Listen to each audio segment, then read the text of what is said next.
加拿大作为一个万税之国，那真是消费增值物业税、个人企业所得税、空置碳税小土豆、物业买卖邹智慧啊！在加拿大，下雨呼吸都快要交税了呢，想不被税到那是不可能的。所以在中国我们会说你吃了吗？来加拿大以后我都改口了的，见人就问你睡了吗？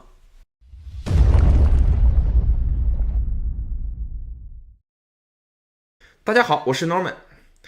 土豆政府管钱能力似乎真的是不太行啊。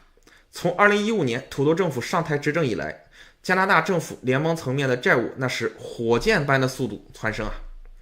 加拿大联邦债务水平从2015年的6300亿加币暴涨到了2023年末的 1.17万亿。不可否认，这里面有疫情和救灾的原因。不过除此之外的每一年，加拿大联邦政府也都是大额度的赤字。加上现在利率高企，同样数额的国家债务对财政的影响那是之前的好几倍啊！这也是为啥土豆政府今年4月1日加完碳税，又开始加资本利得税。我猜土豆政府是希望2024年末联邦债务能有所下降，让账目看起来不那么难看的同时，给自己明年竞选连任争取多一丝丝的希望。借着这个机会，我来跟大家聊聊加拿大税务系统是如何运作的，你交了哪些税，交给了谁？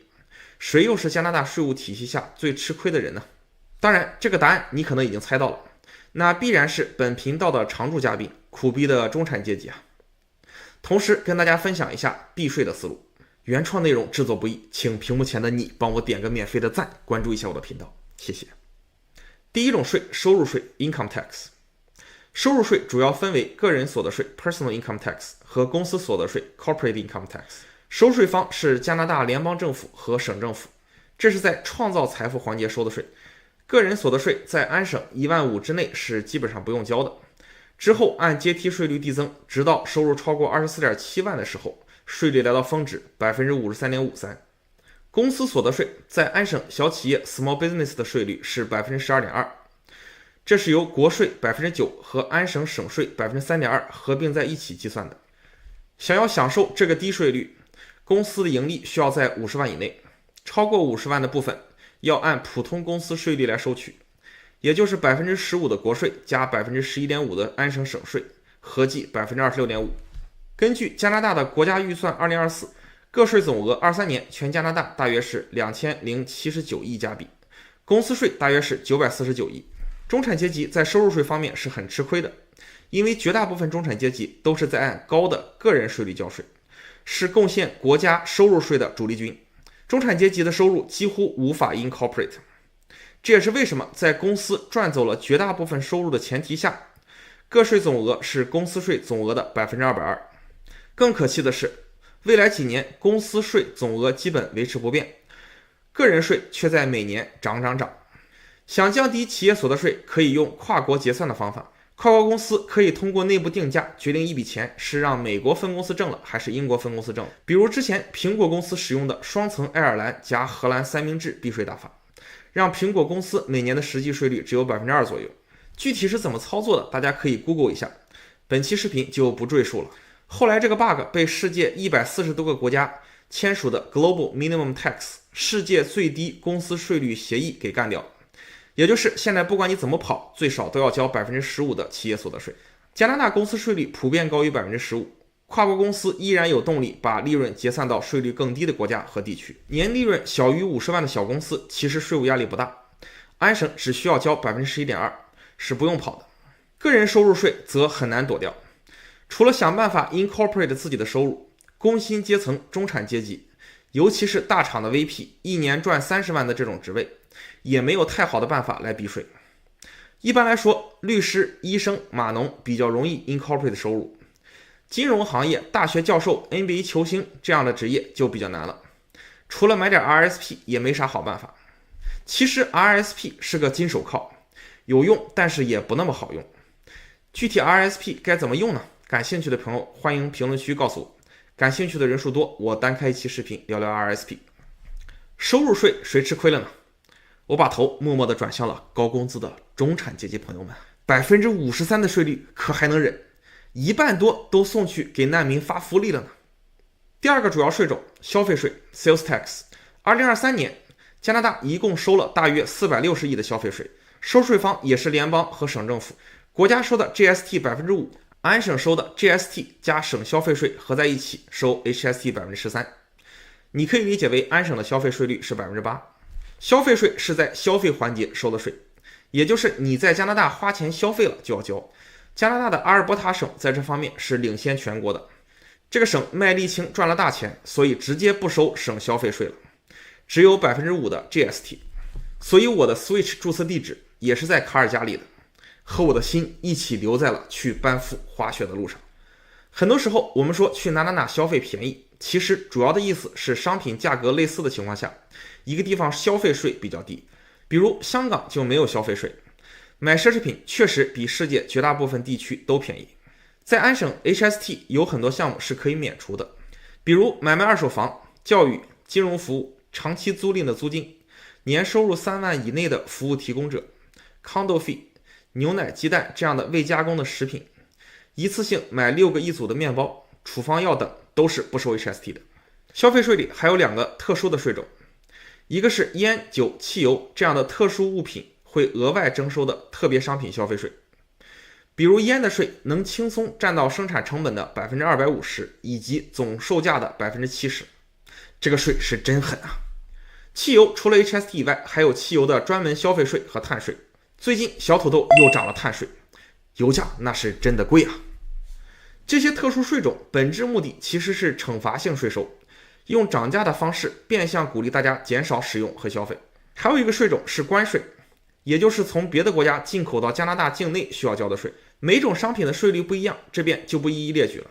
一般来说，不是免关税的类别，并且不在加拿大境内生产和销售的产品，总成本在消费税之前其实都是先交了一部分关税的。那么消费税想躲该怎么办呢？大部分服务和商品的区域属性很强，这些消费税是很难躲得掉的。没办法，该交就交吧。当然，去香港、美国阿拉巴马州或者去阿尔伯塔的时候，多买点东西是个不错的避消费税的选择。如果你是一个 corporate 并且收 HST， 那么你的 HST 压力其实并不大，因为还有下家。corporate 也会买咖啡、电脑、电视、桌椅板凳，在一定范围内是不是可以考虑公司给居家办公的人也配一套呢？所以只有你完全没有 HST 号，并且是最终消费者的时候，消费税的压力才比较大。我又一次默默地照了照镜子，果然还是挣工资没有 HST 号不能 incorporate 收入的中产阶级压力最大呀。第3类税，资本利得税 capital gain tax。 这个税其实是 income tax 的一部分，只是征税基数 inclusion rate 比劳动性收入要低。几周前的视频我刚讲过 capital gain tax 的 inclusion rate 征税基数的调整，没看过的朋友一定要去看看那一期视频。收税方也是联邦和省政府。目前征税方式是资产增值部分先乘以征税基数 50%， 再加到个人或者公司的税收里，按阶梯税率交税。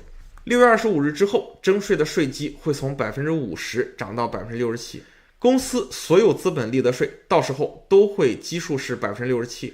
个人的资本利得税前25万享受低税率征税额度 50%， 超过的部分也涨到了 67%。投资股票、房产这样通过增值获得收益的投资行为都是按这个税率来交税的。具体怎么避税，前面的视频也讲到了。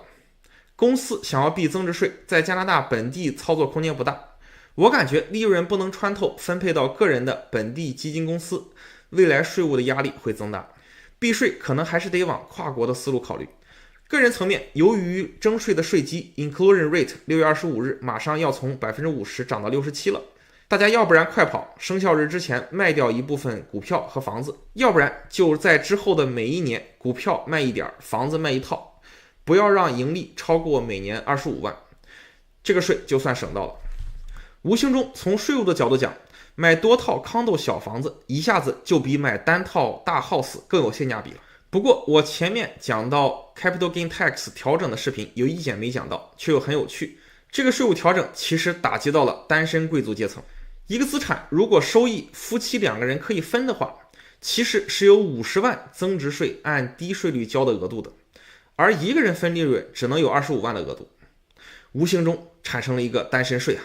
个人层面想要躲增值税，还得是圈人头的思路，不行就把爸爸、爸爸的爸爸、爸爸的爸爸的爸爸都拉进来，每个人的25万额度每一年都用掉，税率就降下来了。毕竟每年不用也会失效。那么 Capital Gain Tax 谁最倒霉呢？我第3次把头看向了领着高工资 T4 的中产阶级。How old are you 啊？并且目光在单身群体上多留了2秒钟。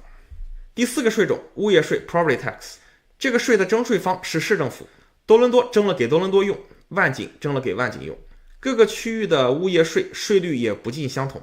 多伦多的税率比较低， Olivia Chow 最近加了一波，涨到了 0.72%， 之前只要 0.6% 出头。温莎的地税税率就比较高了，接近 2%。 物业税收费方法是根据你持有的物业由第三方公司评估的价格，注意啊，不是售价，是评估的价格，乘以每个区域的税率得出的。多伦多虽然税率相对较低，但是房屋估价高，所以总的物业税数额并不低。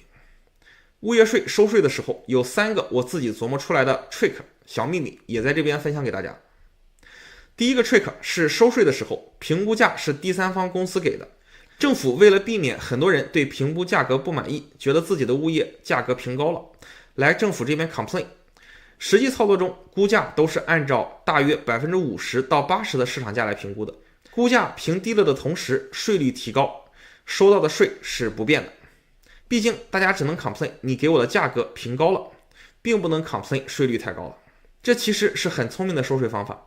所以如果你的物业估值是售价的 50%， 在物业税方面你就赚了，是 80% 你就亏了。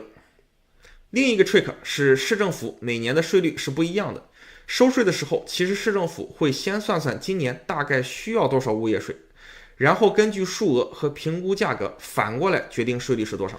这也是为啥物业税税率每年的数额都是不同的。第3个 trick 是房子贵的城市和便宜的城市，市政府需要的钱其实是差不多的，但是因为估价不一样，房子便宜的城市物业税往往税率更高。比如温莎房子差不多都是40-50万一套，多伦多150万一套，其实他们市政府提供的配套服务是类似的。温莎没有办法，只能按 2% 的物业税来收，才能提供多伦多类似的服务。顺便多说一句啊，2022年1月起，加拿大联邦层面开始征收了一个海外居民的空置税 Underused Housing Tax。多伦多政府也额外收了一个针对所有居民的多伦多市空置房屋税 Vacancy Home Tax。虽然这2个空置税交税的人数并不多，但是需要申报，申报压力大了，确实很烦。又一个癞蛤蟆爬脚面，不咬人他恶心人的例子。那么被征收物业税的群体里，又是谁最倒霉呢？哎，算了，你自己出来吧，我不看你了。单身领着高工资 T4 只有1套自住房的苦逼中产阶级。为什么中产阶级又一次被割到了呢？因为物业税实际支付人是自住房房东和租客，不包括投资房房东。投资房房东会把 condo fee、贷款利息这样的持有物业的其他成本和物业税无差别的加到自己的总成本里，最后再加一个利润让租客来付。所以多伦多的物业税怎么涨，其实也只是在给好的租客和自住房房东加税，投资房房东其实不会被物业税上涨割到韭菜。事实证明，中产阶级总是最苦逼的一批人。为什么呢？因为中产阶级最好欺负，穷人收不到税，富人有办法躲，只有中产阶级像老黄牛一样勤勤恳恳的工作，老老实实的交税。很可惜，中产阶级数量众多，却没有足够的能力和力量为自己发声，来争取税务和福利上的优惠。我之前的视频也说到了，加拿大任何一个政党都是优先服务资产阶级的，什么政策都会给资产阶级留个口子，方便套利。毕竟竞选的经费还指着资产阶级来捐助的。在这个前提之下，政策调整的第2批针对对象是区别对待低收入群体和中产阶级。低税收低福利对中产阶级是更有利的，高税收高福利对低收入群体是更有利的。各个党派的政策差别其实仅此而已。所以从税收政策角度看，保守党的低税收低福利逻辑似乎比自由党更利于中产阶级。最后总结一下，普通中产阶级在加拿大怎么避税呢？incorporate 你的收入，甚至 incorporate 你的支出，争取职业生涯某个阶段开始不再挣 T4 了。第2，增值的股票别一次卖太多，增值的房子1年卖1套，争取可以把25万 capital gain tax 优惠的额度用上。第3点，投资小的 condo， 避免买大的贵的 house。第4点，结婚或者组团打怪，把税务优惠都用上。上面的2到4条，目的是让你尽量把资本利得税可以按照 50% 的 inclusion rate 来交。第5条，买房不要只买自住房，尽量把税务压力转嫁给下家，也买点投资房。说实话，加拿大这么多税，怎么避也不好使。哪个政党上台，中产阶级的日子都苦逼啊！想不被税到，那是不可能的。要我说，最好的避税方式还是躺平。毕竟我不创造 GDP， 你就税不到我。想避税，最重要的还是洗洗税吧。好，这就是本期视频的内容。点关注不迷路，房子上的问题找 Norman 就够了。